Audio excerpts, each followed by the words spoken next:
Good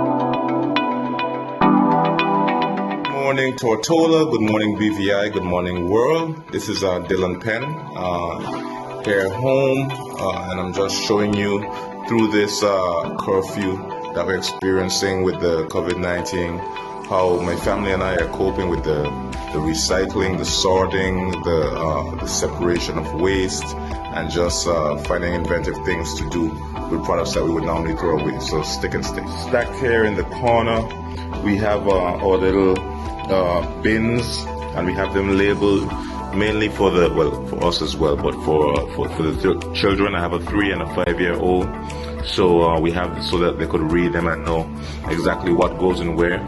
So if you notice, the larger one is for the plastics, which you all use, so we stack them in there. The bins are pretty small, just because we empty them regularly. We don't allow them to pile up, but of course in this quarantine we will just have them stacked neatly on the side until we're allowed to empty them dispose of them in the proper way, or carry them to the bins, the bigger bins.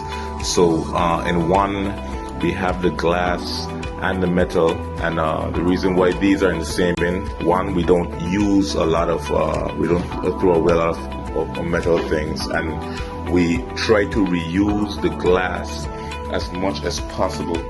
All these glass bottles stacked up, so these are Prego jars that we would reuse. We always find a lot of use for these glass and the bigger glass jars. I know my wife finds tons of uses for them. I think one of the things that she uses them for is for party favors at my son's last birthday party. Continuing over here, just showing you sort of how we reuse the cans and the metal and the plastic. So this was an aluminum can right here for cereal, and we reused it. Let me say my wife reused it for a plant pot.